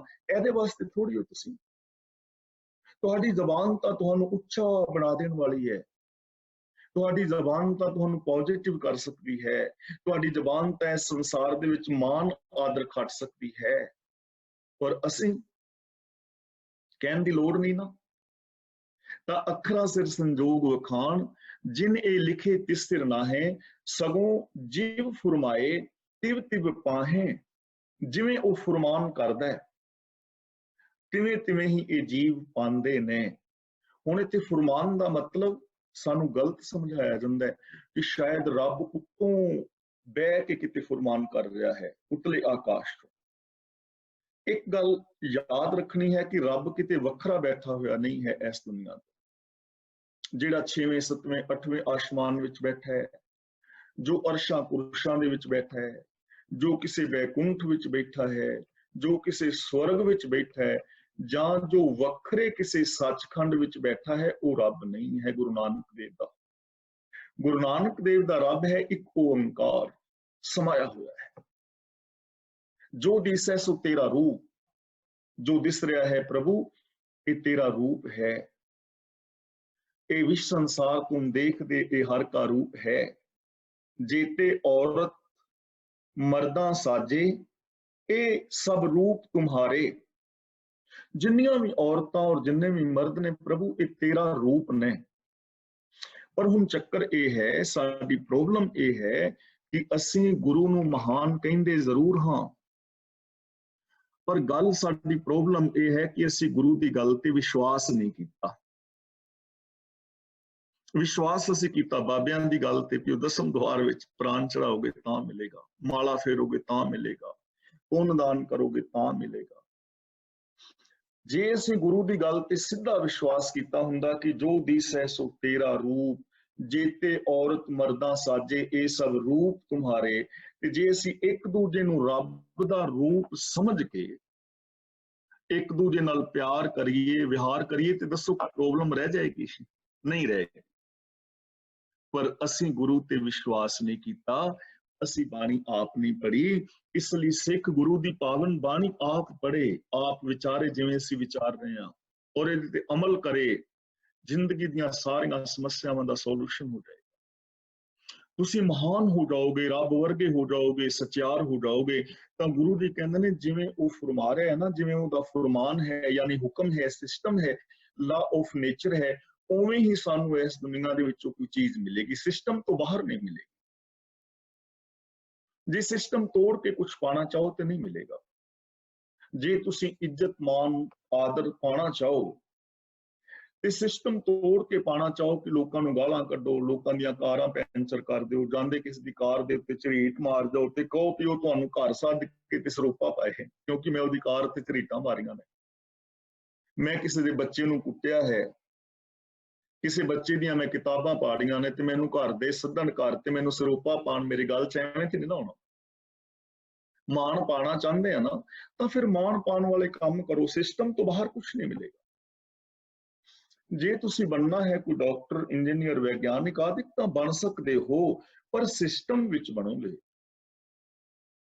क्लासां अटेंड करनियां पैणगियां, स्कूल जाना पवेगा, कॉलेज यूनिवर्सिटी जाना पवेगा, पढ़ाई पूरी करनी पवेगी, पेपर देने पैणगे, नंबर लेने पैणगे, प्रैक्टिकल करना पवेगा, तां ही है ना। सिस्टम है, ये सिस्टम तो बाहर नहीं कुछ हो सकता। ते जे असीं रब नूं मिलना चाहिए तो सिस्टम है ना कि अपनी मत नूं छड्डो, गुणा दे धारनी हो ते रब बन जाओ, अवगुण छोड़ गुणा को तावो। तो गुरु जी कहंदे ने ओहदे हुक्म तो बिना कुछ नहीं हुंदा। जेता कीता तेता नाओ। इत्थे नाओ दा मतलब है स्वरूप, हस्ती। जदों असीं किसी दा नाम लैने आ ना, जदों असीं किसी वीर दा नाम लैने आ, मान लो सामने मेरे वीर जी बैठे ने अवतार सिंह जी, तो अवतार सिंह नाम है, पर जदों मैं अवतार सिंह कहांगा ना, तो मेरे सामने अवतार सिंह वीर जी की शक्ल आएगी, एक स्वरूप, एक हस्ती आएगी, एक होंद आएगी। इसी तरह नाम का मतलब है इत्थे होंद, हस्ती। तो गुरु जी कहंदे ने जेता कीता तेता नाओ। नाओ का मतलब स्वरूप, कि हे प्रभु जिन्ना भी आ संसार तू पैदा किया है ये तेरा स्वरूप है, ये तेरा स्वरूप है। हुण कोई हाथ खड़ा करेगा कि सानू रब दे दर्शन नहीं हो रहे क्योंकि जिन्ना संसार है रब दा ही रूप है, ओहदा स्वरूप है। जे असीं बाणी नूं समझिया हुंदा रब दे दर्शन ते हो रहे ने, पर असीं रब दे नाल वर्ताव रब वर्गा नहीं कर रहे क्योंकि सानू पता ही नहीं है। ਜਿਹੜੇ ਰੱਬ ਦੇ ਦਰਸ਼ਨ ਸਾਨੂੰ ਕਰਨ ਵਾਸਤੇ समाधियां लवाइयां जा रही ने, ਉਹਦੇ ਨਾਲ ਨਾ ਸਾਡਾ ਕਦੇ ਮਿਲਾਪ ਹੋਣਾ ਹੈ ਨਾ ਹੋਵੇਗਾ, ਕਿਉਂਕਿ ਉਹੋ ਜਿਹਾ ਹੈ ਹੀ ਨਹੀਂ। ਤੇ ਜਿਹੜਾ ਪ੍ਰਤੱਖ ਹੈ ਉਹਨੂੰ ਅਸੀਂ ਵੇਖ ਨਹੀਂ ਰਹੇ। ਗੁਰੂ ਜੀ ਕਹਿੰਦੇ ਨੇ ਜੇਤਾ ਕੀਤਾ ਤੇਤਾ ਨਾਉ। ਨਾਉ ਦਾ ਮਤਲਬ ਹਸਤੀ, ਸਰੂਪ, ਰੂਪ, ਕਿ ਜਿੰਨਾ ਵੀ ਸੰਸਾਰ ਅੰਦਰ ਤੋਂ ਕੁਝ ਪੈਦਾ ਕੀਤਾ ਹੈ ਇਹ ਸਾਰੇ ਤੇਰਾ ਹੀ ਤੇ ਰੂਪ ਹੈ। ਹੁਣ ਦੇਖੋ ਇਸੇ ਚੀਜ਼ ਨੂੰ ਗੁਰੂ ਅਮਰਦਾਸ ਜੀ ਨੇ ਕਿੰਨਾ ਸੌਖੇ ਲਫ਼ਜ਼ਾਂ ਵਿੱਚ ਬਿਆਨ ਕੀਤਾ ਨਾ, ਕਿ ਇਹ ਵਿਸ਼ ਸੰਸਾਰ ਤੁਮ ਜੇ ਦੇਖਦੇ ਇਹ ਹਰ ਕਾ ਰੂਪ ਹੈ, ਹਰ ਰੂਪ ਨਦਰੀ ਆਇਆ। ਹੁਣ ਇੱਥੇ ਵਿਸ਼ ਦਾ ਮਤਲਬ ਕਈਆਂ ਨੇ ਜ਼ਹਿਰ ਕੀਤਾ, ਪਰ ਜ਼ਹਿਰ ਨਹੀਂ ਹੈ। ਇੱਥੇ ਵਿਸ਼ ਜਿਹੜਾ ਹੈ ਵਿਸ਼ਵ ਦਾ ਛੋਟਾ ਰੂਪ ਹੈ। ਵਿਸ਼ਵ, ਇਹ ਵਿਸ਼ਵ ਸੰਸਾਰ ਦਾ ਮਤਲਬ ਪੂਰਾ ਸੰਸਾਰ ਜੋ ਤੁਸੀਂ ਦੇਖ ਰਹੇ ਹੋ ਇਹ ਰੱਬ ਦਾ ਸਰੀਰ ਹੀ ਹੈ, ਰੱਬ ਦਾ ਰੂਪ ਹੀ ਹੈ, ਰੱਬ ਦਾ ਸਰੂਪ ਹੈ। ਗੁਰੂ ਜੀ ਕਹਿੰਦੇ ਨੇ ਰੱਬ ਦਾ ਰੂਪ ਹੀ ਨਜ਼ਰੀ ਪੈ ਰਿਹਾ ਹੈ। ਇਹ ਵਿਸ਼ ਸੰਸਾਰ ਤੁਮ ਦੇਖਦੇ ਇਹ ਹਰ ਕਾ ਰੂਪ ਹੈ, ਹਰ ਰੂਪ ਨਜ਼ਰੀ ਆਇਆ। ਹੁਣ ਕਿਹੜੇ ਰੱਬ ਨੂੰ ਵੇਖਣਾ ਚਾਹੁੰਦੇ? ਤਾਂ ਰੱਬ ਤਾਂ ਦਿਸ ਰਿਹਾ ਸਾਡੇ ਇੱਕ ਦੂਜੇ ਦੇ ਵਿੱਚ ਹੈ। ਹੁਣ ਅਸੀਂ ਰੱਬ ਦੀਆਂ ਲੱਤਾਂ ਤੋੜ ਰਹੇ ਹਾਂ, ਬੰਬ ਧਮਾਕੇ ਕਰਕੇ ਰੱਬ ਨੂੰ ਪ੍ਰਤੱਖ ਤੌਰ ਤੇ ਮਾਰ ਰਹੇ ਹਾਂ, ਰੱਬ ਨੂੰ ਗਾਲਾਂ ਕੱਢ ਰਹੇ ਹਾਂ, ਰੱਬ ਤੋਂ ਦਹੇਜ ਮੰਗ ਰਹੇ ਹਾਂ, ਰੱਬ ਨੂੰ ਅਸੀਂ ਅੱਗਾਂ ਲਾ ਕੇ ਸਾੜ ਰਹੇ ਹਾਂ, ਰੱਬ ਦੀਆਂ ਚੁਗਲੀਆਂ ਕਰ ਰਹੇ ਹਾਂ, ਰੱਬ ਦਾ ਸਿਰ ਪਾੜਨਿਆ ਪਏ, ਰੱਬ ਨੂੰ ਵੇਖ ਵੇਖ ਕੇ ਇੱਕ ਦੂਜੇ ਵੱਲ ਐਨ ਭੂਰੀਆਂ ਵੱਟਨਿਆ ਪਏ, ਮੱਥੇ ਸਾਡੇ ਐਨ ਵੱਟੋ ਵੱਟ ਹੋਏ ਪਏ ਨੇ ਤੇ ਵੇਖਣਾ ਚਾਹੁੰਦੇ ਹਾਂ ਰੱਬ ਨੂੰ। ਤਾਂ ਕਿੰਨੀ ਦੇਖੋ ਕਿੰਨੀ ਆਸਾਨ ਜ਼ਿੰਦਗੀ ਕਰਦੀ ਹੈ ਨਾ ਗੁਰਬਾਣੀ ਸਾਡੀ। ਪਰ ਅਸੀਂ ਇਹਨਾਂ ਚੀਜ਼ਾਂ ਨੂੰ ਇਸ ਐਂਗਲ ਤੋਂ ਵੇਖਿਆ ਨਹੀਂ ਜੋ ਗੁਰਬਾਣੀ ਦੀ ਵਿਆਖਿਆ ਵੀ ਕੀਤੀ ਗਈ ਹੈ ਨਾ, ਮੇਰੇ ਖਿਆਲ ਦੇ ਅੰਦਰ ਜੋ ਮੈਂ ਸਮਝਦਾ ਉਹ ਇਸ ਢੰਗ ਦੇ ਨਾਲ ਕੀਤੀ ਗਈ ਕਿ ਧਰਮ ਨੂੰ ਹੀ ਔਖਾ ਬਣਾ ਦਿੱਤਾ ਹੈ, ਰੱਬ ਨੂੰ ਹੀ ਕੁਛ ਹੋਰ ਬਣਾ ਦਿੱਤਾ ਹੈ, ਬੰਦੇ ਨੂੰ ਕੁਛ ਹੋਰ ਬਣਾ ਦਿੱਤਾ ਹੈ। ਜਦੋਂ ਕਿ ਰੱਬ ਇੱਕ ਜ਼ਿੰਦਗੀ ਦਾ ਦਰਿਆ ਹੈ ਤੇ ਅਸੀਂ ਸਾਰੇ ਉਹਦੀਆਂ ਲਹਿਰਾਂ ਔਰ ਬੁਲਬੁਲੇ। ਅਗਲਾ ਬਚਨ ਕਰਦੇ ਨੇ ਵਿਣ ਨਾਮੈ ਨਾਹੀ ਕੋ ਥਾਉ। ਨਾਮ ਦਾ ਮਤਲਬ ਸਰੂਪ, ਹੋਂਦ। ਰੱਬ ਦੀ ਹੋਂਦ ਤੋਂ ਬਿਨਾਂ ਦੁਨੀਆ ਵਿੱਚ ਕੋਈ ਥਾਂ ਹੀ ਨਹੀਂ ਹੈ, ਕੋਈ ਥਾਂ ਨਹੀਂ। ਕੋਈ ਤੁਹਾਡੇ ਵਿੱਚੋਂ ਹੱਥ ਖੜਾ ਕਰਕੇ ਕਹਿ ਸਕਦਾ ਹੈ ਕਿ ਹਾਂ ਮੈਨੂੰ ਐਸੀ ਜਗ੍ਹਾ ਦਾ ਪਤਾ ਹੈ ਜਿੱਥੇ ਰੱਬ ਨਹੀਂ ਹੈ। ਅਸੀਂ ਕਹਿੰਦੇ ਆ ਨਾ ਜਲ ਥਲ ਮਹੀਲ ਪੂਰਿਆ, ਤੇ ਫਿਰ ਕਿਹੜੇ ਰੱਬ ਨੂੰ ਲੱਭਦੇ ਫਿਰਦੇ ਆ? ਕਿੰਨੇ ਅਸੀਂ ਡਬਲ ਮਾਈਂਡਡ ਕਹਾਂਗੇ ਜਾਂ ਦੁਬਦਾ ਦੇ ਵਿੱਚ ਕਵਾਂਗੇ, ਕਨਫਿਊਜ਼ ਕਵਾਂਗੇ ਕਿ ਅਸੀਂ ਕਹਿੰਦੇ ਹਾਂ ਕਿ ਰੱਬ ਸਭ ਥਾਵਾਂ ਤੇ ਹੈ, ਸਭ ਮੈਂ ਜੋਤ ਜੋਤ ਹੈ ਸੋਏ, ਬੜੇ ਵਿਸ਼ਵਾਸ ਨਾਲ ਕਹਿ ਰਹੇ ਹਾਂ। ਜਲ ਥਲ ਮਹੀਲ ਪੂਰਿਆ ਰਵਿਆ ਵਿੱਚ ਹੋਣਾ ਕਿ ਹਰ ਥਾਂ ਦੇ ਉੱਤੇ ਉਹ ਸਮਾਇਆ ਹੋਇਆ ਹੈ, ਜੋ ਦਿਸੈ ਸੋ ਤੇਰਾ ਰੂਪ। ਇੱਕ ਤੇ ਇਹ ਕਹਿ ਰਹੇ ਹਾਂ ਤੇ ਨਾਲ ਅਸੀਂ ਕਹਿ ਰਹੇ ਹਾਂ ਵੀ ਰੱਬ ਨੂੰ ਅਸੀਂ ਲੱਭਣਾ ਹੈ। ਸਾਡੀ ਕੰਡੀਸ਼ਨ ਉਸ ਬੱਚੇ ਵਰਗੀ ਹੈ ਜਿਸ ਬੱਚੇ ਤੋਂ ਕਿਸੇ ਨੇ ਪੁੱਛਿਆ ਵੀ ਕਿੱਥੋਂ ਆਇਆ, ਕਹਿਣ ਲੱਗਾ ਮੈਂ ਆਪਣੇ ਡੈਡੀ ਕੋਲੋਂ, ਘਰੋਂ ਡੈਡੀ ਕੋਲੋਂ ਆਇਆ। ਤੇ ਬੇਟਾ ਚੱਲਿਆ ਕਿੱਥੇ ਮੈਂ? ਕਹਿਣ ਲੱਗਾ ਡੈਡੀ ਕੋਲ। ਤੇ ਕਹਿਣ ਲੱਗਾ ਆਇਆ ਕੀ ਲੈਣ ਸਾ? ਕਹਿੰਦਾ ਡੈਡੀ ਨੂੰ ਲੱਭਣ। ਡੈਡੀ ਨੂੰ ਲੱਭਣ ਆਇਆ ਸਾਂ, ਡੈਡੀ ਕੋਲੋਂ ਆਇਆ, ਡੈਡੀ ਕੋਲ ਜਾ ਰਿਹਾ ਤੇ ਆਇਆ ਕੀ ਲੈਣ ਸੈਂ? ਡੈਡੀ ਨੂੰ ਲੱਭਣ। ਅਸੀਂ ਕਹਿੰਦੇ ਹਾਂ ਰੱਬ ਕੋਲੋਂ ਆਏ ਆ, ਰੱਬ ਕੋਲ ਜਾਣਾ ਹੈ ਤੇ ਆਏ ਕੀ ਲੈਣ? ਰੱਬ ਨੂੰ ਲੱਭਣ। ਮੂਰਖਤਾ ਹੀ ਹੈ ਨਾ, ਬੇਸਮਝੀ ਹੈ ਨਾ। ਹਾਂ ਬੇਟਾ ਤੈਨੂੰ ਕਿੰਨੇ ਭੇਜਿਆ? ਕਹਿਣ ਲੱਗਾ ਮੇਰੇ ਡੈਡੀ ਨੇ ਭੇਜਿਆ।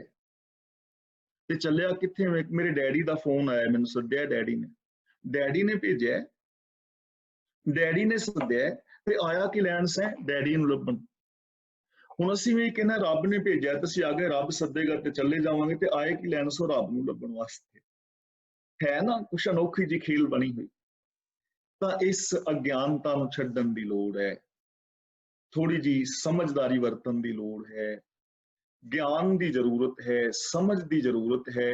ਅਕਲੀ ਸਾਹਿਬ ਸੇਵੀਐ ਅਕਲੀ ਕੀਚੈ ਦਾਨ, ਅਕਲੀ ਪੜ੍ਹ ਕੇ ਬੁੱਝੀਐ ਅਕਲੀ ਪਾਈਐ ਮਾਨ, ਨਾਨਕ ਆਖੈ ਰਾਹ ਇਹ ਹੋਰ ਗੱਲਾਂ ਸ਼ੈਤਾਨ। ਗਿਆਨ ਤੋਂ ਬਿਨਾਂ ਸ਼ੈਤਾਨੀਅਤ ਦਾ ਅੱਡਾ ਬਣਦਾ।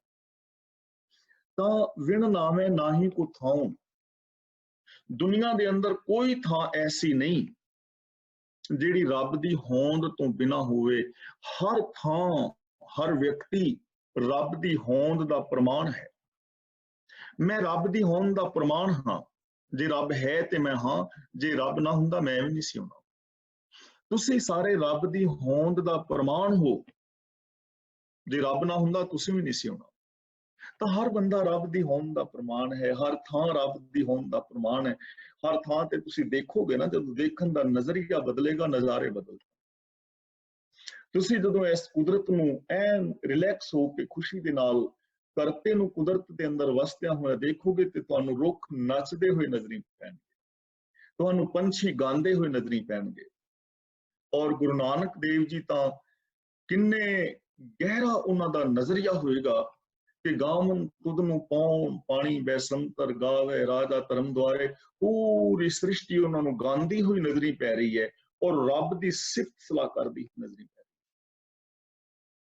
ਕਿੰਨੇ ਪਿਆਰ ਦੇ ਨਾਲ ਕਹਿੰਦੇ ਨੇ ਕਿ हे ਪ੍ਰਭੂ ਤੇਰੀ ਆਰਤੀ ਕਰ ਰਹੀ ਹੈ, ਸਾਰਾ ਸੰਸਾਰ ਤੇਰੀ ਆਰਤੀ ਕਰ ਰਿਹਾ ਹੈ।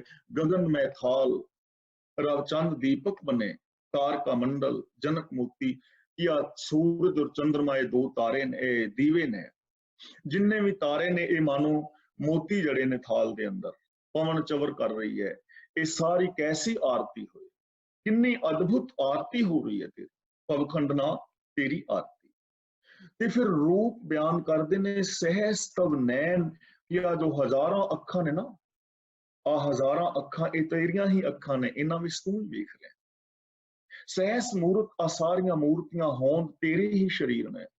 ਸਹਿਸ ਪਰ ਬਿਮਲ ਪਰ ਕੋਮਲ ਕੋਮਲ ਸੋਹਣੇ ਸੋਹਣੇ ਪੈਰ ਤੇਰੇ ਹੀ ਨੇ। ਜਦੋਂ ਅਸੀਂ ਬਾਣੀ ਪੜ੍ਹਨੇ ਆ ਨਾ, ਸੋਹਣੇ ਨੱਕ ਜਿਨ ਲੰਮੜੇ ਵਾਲਾ, ਹੁਣ ਰੱਬ ਦੇ ਸੋਹਣੇ ਸੋਹਣੇ ਨੱਕ ਨੇ। ਕਦੀ ਕਿਸੇ ਬੰਦੇ ਦਾ ਵੇਖਿਆ 4-5 ਨੱਕ ਹੋਣ? ਇੱਕ ਹੀ ਨੱਕ ਹੁੰਦਾ। ਜੇ ਰੱਬ ਦਾ ਕੋਈ ਵੱਖਰਾ ਸਰੂਪ ਹੁੰਦਾ ਤੇ ਗੁਰੂ ਜੀ ਨੇ ਕਹਿਣਾ ਸੀ ਸੋਹਣਾ ਨੱਕ, ਵੀ ਤੇਰਾ ਨੱਕ ਬੜਾ ਸੋਹਣਾ। ਪਰ ਗੁਰੂ ਜੀ ਸੋਹਣੇ ਨੱਕ ਵਰਤ ਰਹੇ ਨੇ, ਪਲੂਰਲ ਸ਼ਬਦ ਹੈ ਸੋਹਣੇ, ਕਿ ਤੇਰੇ ਨੱਕ ਬੜੇ ਸੋਹਣੇ ਨੇ। ਭਾਵ ਆ ਜਿਹੜੇ ਤੁਹਾਡੇ ਨੱਕ ਨੇ ਨਾ, ਇਹ ਰੱਬ ਦਾ ਹੀ ਨੱਕ ਨੇ, ਇਹ ਸਾਰੇ ਬੜੇ ਸੋਹਣੇ ਨੇ। ਕਿੰਨੀ ਸੁੰਦਰਤਾ ਨਾ। ਹੁਣ ਰੱਬ ਨੂੰ ਦੇਖੋ ਇੱਕ ਦੂਜੇ ਦੇ ਵਿੱਚ, ਤਾਂ ਕੈਸਾ ਨਜ਼ਰੀਆ ਹੋਏਗਾ, ਕੈਸਾ ਨਜ਼ਾਰਾ ਹੋਏਗਾ। ਸੋਹਣੇ ਨੱਕ ਜਿਨ ਲੰਮੜੇ ਵਾਲਾ, ਆ ਜੋ ਲੰਮੇ ਲੰਮੇ ਵਾਲ ਨੇ ਪ੍ਰਭੂ ਤੇਰੇ ਹੀ ਨੇ। ਇਹ ਸੋਹਣੇ ਨੱਕ ਵਾਲਿਆਂ ਦੇ ਅੰਦਰ, ਸੋਹਣੇ ਵਾਲਾਂ ਵਾਲਿਆਂ ਦੇ ਅੰਦਰ ਤੂੰ ਹੀ ਹੈ, ਕਿਉਂਕਿ ਤੂੰ ਬੜਾ ਸੁੰਦਰ ਹੈ, ਇਸ ਕਰਕੇ ਸੰਸਾਰ ਦੀ ਸੁੰਦਰਤਾ ਹੈ। ਵਿਣ ਨਾਵੇਂ ਨਾਹੀ ਕੋ ਥਾਂ, ਤੇਰੀ ਹੋਂਦ ਤੋਂ ਬਿਨਾ ਕੋਈ ਜਗ੍ਹਾ ਨਹੀਂ ਹੈ, ਸਾਰਾ ਸੰਸਾਰ ਤੇਰਾ ਰੂਪ ਹੈ। ਹੁਣ ਗੁਰੂ ਜੀ ਕਹਿੰਦੇ ਨੇ ਕੁਦਰਤ ਕਵਣ ਕਹਾਂ ਵਿਚਾਰ।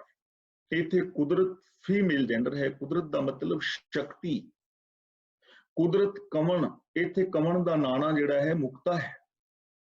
ਜੇ ਨਾਣੇ ਥੱਲੇ ਔਂਕੜ ਹੁੰਦਾ ਤਾਂ ਇਹਨੇ ਮੇਲ ਜੈਂਡਰ ਬਣ ਜਾਣਾ ਸੀ, ਲੇਕਿਨ ਇੱਥੇ ਇਹ ਫੀਮੇਲ ਜੈਂਡਰ ਹੈ। ਕੁਦਰਤ ਕਵਣ, ਕਿਹੜੀ ਤਾਕਤ ਹੈ ਮੇਰੇ ਵਿੱਚ, ਕਹਾਂ ਵਿਚਾਰ ਕਿ ਮੈਂ ਤੇਰੇ ਬਾਰੇ ਵਿਚਾਰ ਕਰਾਂ, ਸਮਗਰ ਵਿਚਾਰ ਕਵਾਂ। ਮੇਰੇ ਵਿੱਚ ਤਾਕਤ ਨਹੀਂ ਹੈ, ਮੇਰੇ ਕੋਲ ਇੰਨੇ ਬੋਲ ਨਹੀਂ ਹਨ, ਇੰਨੇ ਅੱਖਰ ਨਹੀਂ ਹਨ ਜਿਨ੍ਹਾਂ ਅੱਖਰਾਂ ਰਾਹੀਂ ਮੈਂ ਤੇਰੀ ਸਮਗਰਤਾ ਨੂੰ ਬਿਆਨ ਕਰ ਸਕਾਂ।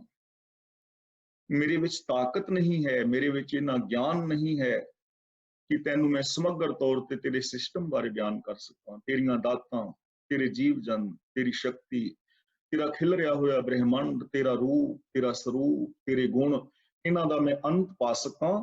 ਮੇਰੇ ਕੋਲ ਇਹ ਤਾਕਤ ਨਹੀਂ ਹੈ। ਤੇ ਅਖੀਰ ਵਿੱਚ ਕਹਿੰਦੇ ਨੇ ਵਾਰਿਆ ਨਾ ਜਾਵਾਂ ਏਕ ਵਾਰ, ਮੇਰੇ ਵਿੱਚ ਤੇ ਇੰਨੀ ਤਾਕਤ ਵੀ ਨਹੀਂ ਕਿ ਮੈਂ ਤੇਰੇ ਤੋਂ ਕੁਰਬਾਨ ਹੋ ਜਾਵਾਂ। ਦੇਖੋ ਕੁਰਬਾਨ ਹੋਣ ਤੇ ਜੀ ਕਰਦਾ ਨਾ ਰੱਬ ਤੋਂ। ਜਦੋਂ ਅਸੀਂ ਇਹ ਵਿਚਾਰ ਸੁਣਦੇ ਹਾਂ, ਕੁਰਬਾਨ ਹੋਣ ਤੇ ਜੀ ਕਰਦਾ। ਤੁਸੀਂ ਕਿਤੇ ਪਹਾੜਾਂ ਵੱਲ ਜਾਓ, ਉਹ ਸੁੰਦਰਤਾ ਨੂੰ ਤੁਸੀਂ ਦੇਖੋ ਤੇ ਉਹ ਸੁੰਦਰਤਾ ਤੋਂ ਕੁਰਬਾਨ ਹੋਣ ਤੇ ਜੀ ਕਰਦਾ ਹੈ ਨਾ। ਮੇਰੇ ਖਿਆਲ ਚ ਅੱਜ ਪੁਨੀਤ ਕੌਰ ਭੈਣ ਜੀ ਉਰੇ ਜਾ ਰਹੇ ਸਨ ਕਾਰ ਦੇ ਵਿੱਚ ਕਿਸੇ ਪਹਾੜਾਂ ਦੇ ਸਾਈਡ ਦੇ ਵਿੱਚ ਸ਼ਾਇਦ, ਤੇ ਬੜਾ ਸੋਹਣਾ ਸੀ ਉਹ ਸੀਨ, ਮੈਂ ਫੇਸਬੁੱਕ ਤੇ ਲਾਈਵ ਦੇਖ ਰਿਹਾ ਸੀ। ਤਾਂ ਜਦੋਂ ਅਸੀਂ ਪਹਾੜਾਂ ਵੱਲ ਜਾਂਦੇ ਹਾਂ, ਪੌਂਟਾ ਸਾਹਿਬ ਵੱਲ ਜਾਈਏ ਜਾਂ ਕਸ਼ਮੀਰ ਵੱਲ ਜਾਈਏ ਜਾਂ ਮਤਲਬ ਹੋਰ ਕਿਤੇ ਜਾਂਦੇ ਹਾਂ, ਹਿਮਾਲੇ ਵੱਲ ਜਾਂਦੇ ਹਾਂ, ਕਿੰਨੀ ਸੁੰਦਰਤਾ ਹੈ। ਔਰ ਉਹਨਾਂ ਫੁੱਲਾਂ ਦੀਆਂ ਘਾਟੀਆਂ ਤੋਂ ਕੁਰਬਾਨ ਜਾਣ ਤੇ ਜੀ ਕਰਦਾ, ਇੱਕ ਇੱਕ ਫੁੱਲ ਤੋਂ ਕੁਰਬਾਨ ਜਾਣ ਤੇ ਜੀ ਕਰਦਾ। ਤਾਂ ਗੁਰੂ ਜੀ ਕਹਿੰਦੇ ਨੇ ਵਾਰਿਆ ਨਾ ਜਾਵਾਂ ਏਕ ਵਾਰ, ਮੇਰੇ ਵਿੱਚ ਤੇ ਇੰਨੀ ਸ਼ਕਤੀ ਵੀ ਨਹੀਂ, ਇੰਨੀ ਤਾਕਤ ਵੀ ਨਹੀਂ ਕਿ ਮੈਂ ਤੇਰੇ ਤੋਂ ਇੱਕ ਵਾਰ ਕੁਰਬਾਨ ਹੋ ਜਾਵਾਂ। ਯਾਨੀ ਅਸੀਂ ਕੁਰਬਾਨ ਹੋਣ ਜੋਗੇ ਵੀ ਨਹੀਂ। ਚਾਹੀਦਾ ਹੈ ਅਸੀਂ ਰੱਬ ਤੋਂ ਕੁਰਬਾਨ ਹੋ ਜਾਈਏ, ਅਸੀਂ ਵਾਰ ਨੇ ਸਦਕੇ ਜਾਈਏ। ਜੋ ਤੁਧ ਭਾਵੈ ਸਾਈ ਭਲੀਕਾਰ, ਜੋ ਵੀ ਸਾਨੂੰ ਪਾਉਂਦਾ ਹੈ, ਸੌਰੀ ਜੋ ਤੈਨੂੰ ਪਾਉਂਦਾ ਹੈ ਉਹ ਕਾਰ ਚੰਗੀ ਹੈ, ਉਹ ਕੰਮ ਚੰਗਾ ਹੈ। ਯਾਨੀ ਕਿਹੜਾ ਕੰਮ ਚੰਗਾ ਹੈ? ਜੋ ਤੈਨੂੰ ਪਾਉਂਦਾ ਹੈ, ਜੋ ਤੈਨੂੰ ਚੰਗਾ ਲੱਗਦਾ ਹੈ, ਜੋ ਤੇਰੀ ਰਜ਼ਾ ਵਿੱਚ ਕੀਤਾ ਜਾਏ, ਜੋ ਲਾ ਆਫ ਨੇਚਰ ਨੂੰ ਸਮਝ ਕੇ ਉਹਦੇ ਮੁਤਾਬਕ ਕੀਤਾ ਜਾਏ, ਉਹ ਕਰਮ ਚੰਗਾ ਹੈ। ਯਾਨੀ ਰੱਬ ਦੀ ਭਗਤੀ, ਰੱਬ ਦੀ ਬੰਦਗੀ, ਰੱਬ ਤੋਂ ਕੁਰਬਾਨ ਜਾਣਾ, ਇਹ ਸਾਰਾ ਕੁਛ ਕੀ ਹੈ? ਉਹਦੀ ਰਜ਼ਾ ਮੁਤਾਬਕ ਤੁਰਨਾ, ਹੁਕਮ ਰਜ਼ਾਈ ਚੱਲਣਾ। ਜਿਹੜਾ ਹੁਕਮ ਰਜ਼ਾ ਅਨੁਸਾਰ ਚੱਲੇਗਾ ਉਹ ਸਚਿਆਰ ਹੋ ਜਾਏਗਾ। ਤੂੰ ਸਦਾ ਸਲਾਮਤ ਨਿਰੰਕਾਰ ਹੈ ਪ੍ਰਭੂ, ਤੂੰ ਸਦਾ ਹੈ, ਤੂੰ ਸਲਾਮਤ ਹੈ, ਤੂੰ ਨਿਰਾਕਾਰ ਹੈ, ਤੇਰਾ ਕੋਈ ਆਕਾਰ ਨਹੀਂ, ਤੇਰਾ ਕੋਈ ਵੱਖਰਾ ਆਕਾਰ ਨਹੀਂ, ਤੇਰਾ ਕੋਈ ਵੱਖਰਾ ਰੂਪ ਨਹੀਂ, ਹਰ ਇੱਕ ਦੇ ਅੰਦਰ ਤੂੰ ਸਮਾਇਆ ਹੋਇਆ ਹੈ, ਤੈਨੂੰ ਮੁਕੰਮਲ ਤੌਰ ਤੇ ਬਿਆਨ ਨਹੀਂ ਕੀਤਾ ਜਾ ਸਕਦਾ। ਤਾਂ ਅੱਜ ਦੇ ਇਸ ਪਾਵਨ ਪੌੜੀ ਰਾਹੀਂ, ਅੱਖਰਾਂ ਰਾਹੀਂ ਹੀ ਅਸੀਂ ਬਿਆਨ ਕਰਦੇ ਹਾਂ, ਅੱਖਰਾਂ ਰਾਹੀਂ ਹੀ ਬਾਣੀ ਬੋਲੀ ਜਾਂਦੀ ਹੈ, ਅੱਖਰਾਂ ਰਾਹੀਂ ਹੀ ਮੇਲ ਮਿਲਾਪ ਨੂੰ ਬਿਆਨ ਕੀਤਾ ਜਾਂਦਾ ਹੈ, ਅੱਖਰਾਂ ਰਾਹੀਂ ਹੀ ਸਿਫਤ ਸਲਾਹ ਕੀਤੀ ਜਾਂਦੀ ਹੈ, ਅੱਖਰਾਂ ਰਾਹੀਂ ਹੀ ਅਸੀਂ ਪ੍ਰਭੂ ਦੇ ਸਿਫਤ ਸਲਾਹ ਦੇ ਗੀਤ ਗਾਉਂਦੇ ਹਾਂ। ਲੇਕਿਨ ਅੱਖਰਾਂ ਰਾਹੀਂ ਰੱਬ ਦੀ ਸਮਗਰਤਾ ਨੂੰ ਬਿਆਨ ਨਹੀਂ ਕੀਤਾ ਜਾ ਸਕਦਾ, ਉਹਦਾ ਅੰਤ ਨਹੀਂ ਪਾਇਆ ਜਾ ਸਕਦਾ, ਹੁਕਮ ਦਾ ਅੰਤ ਨਹੀਂ ਪਾਇਆ ਜਾ ਸਕਦਾ। ਕੇਵਲ ਹੁਕਮ ਮੁਤਾਬਕ ਜ਼ਿੰਦਗੀ ਜੀਵੀ ਜਾ ਸਕਦੀ ਹੈ। ਇਸ ਲਈ ਗੁਰੂ ਪਾਤਸ਼ਾਹ ਜੀ ਰਹਿਮਤ ਕਰਨ, ਸਾਡੇ ਅੰਦਰ ਉਹ ਪਾਵਰ ਹੈ, ਸਾਡੇ ਅੰਦਰ ਉਹ ਤਾਕਤ ਹੈ। ਜੇ ਅਸੀਂ ਆਪਣੀ ਵਰਡਿੰਗ ਨੂੰ ਚੇਂਜ ਕਰੀਏ, ਆਪਣੇ ਵਾਸਤੇ ਵੀ ਦੂਜਿਆਂ ਵਾਸਤੇ ਵੀ ਉਹ ਬੋਲ ਬੋਲੀਏ ਜਿਨ੍ਹਾਂ ਦੇ ਨਾਲ ਸਾਡਾ ਆਪਸ ਵਿੱਚ ਤਾਲ